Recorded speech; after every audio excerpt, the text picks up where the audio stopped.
आपकी रोजमर्रा की चीजों में, भले ही वो टूथपेस्ट हो, कॉस्मेटिक्स या फिर कपड़े धोने का डिटर्जेंट, इन सब में प्लास्टिक के छोटे छोटे से कण होते हैं। सीवेज के साथ ही नदी नालों में पहुंचते हैं और इन्हीं नदियों का पानी प्रोसेस होकर हमारे घर के नलकों में पहुंचता है। माइक्रो प्लास्टिक के साथ जर्मनी में वैज्ञानिक पता लगा रहे हैं कि यहाँ की सबसे बड़ी नदी राइन के पानी में भी क्या माइक्रो प्लास्टिक मिला हुआ है। ये जहाज जर्मनी की सबसे बड़ी नदी राइन पर रिसर्च के लिए रवाना हो रहा है। जहाज पर संघीय जल विज्ञान संस्थान के रिसर्चर सवार हैं। वे नदी में माइक्रो प्लास्टिक को खोजने निकले हैं। अभी इस बात की बहुत ज्यादा जानकारी नहीं है कि जर्मनी में नदियों और तालाबों में माइक्रो प्लास्टिक किस मात्रा में घुला हुआ है। टीम जानना चाहती है कि पिछले दशकों में नदी पर कितना बुरा असर हुआ है।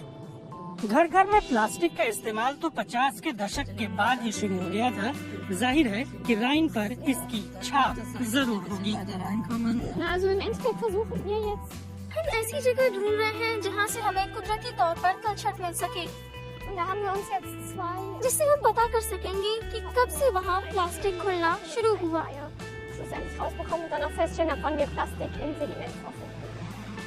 राइन नदी के तलछट में माइक्रो प्लास्टिक की खोज करना, ये टीम ऐसा काम करने जा रही है जो अब तक किसी ने नहीं किया। नदी में मौजूद इस छोटे से द्वीप के उत्तरी छोर पर पानी का बहाव कम है, यानी इस बात की ज्यादा संभावना है कि यहाँ अवशेष अच्छी मात्रा में मिलेगा। रिसर्चरों के लिए ये अच्छा है। फ्रीडरिके स्टॉक और क्रिस्टियन कॉख लॉयस तलछट में 2 मीटर की गहराई तक ड्रिलिंग मशीन से खुदाई करते हैं। फिर वे सैंपल बाहर निकालते हैं जो लगभग पूरा ही रेत है। लेकिन क्या इस रेत में माइक्रो प्लास्टिक मिला हुआ है, ये वो इसे देखकर नहीं बता सकते।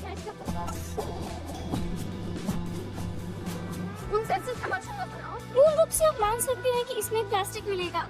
मुझे लगता है कि ऊपरी सतह में हमें प्लास्टिक जरूर मिलेगा।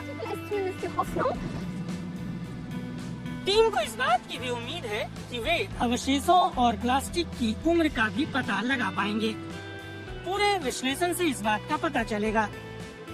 और यहाँ एक और जगह से सैंपल जमा किया जा रहा है, जर्मनी के बायरॉथ शहर के पास माइन नदी से। यहीं से इस नदी की शुरुआत भी होती है और यहाँ एक प्यूरिफिकेशन प्लांट भी लगा है। यहाँ की रिसर्च टीम प्लास्टिक के छोटे छोटे सूक्ष्म कणों की खोज में लगी है। इटली की गार्डा झील में भी वैज्ञानिकों को माइक्रोप्लास्टिक की उतनी ही मात्रा मिली है जितनी समुद्र तटों पर। उन्होंने इसकी उम्मीद नहीं की थी। माइन नदी के नतीजे भी हैरान करने वाले हैं। सबसे अधिक मात्रा में हमें पॉलीप्रोपिलीन मिलता है, फिर पॉलीस्टिरोल और उसके बाद पॉलीएथिलीन। ये फाइबर के रूप में मिलता है और पॉलीएथिलीन बहुत ही आम पॉलीमर है। प्लास्टिक के इन कणों में जहरीले तत्व भी मौजूद हो सकते हैं।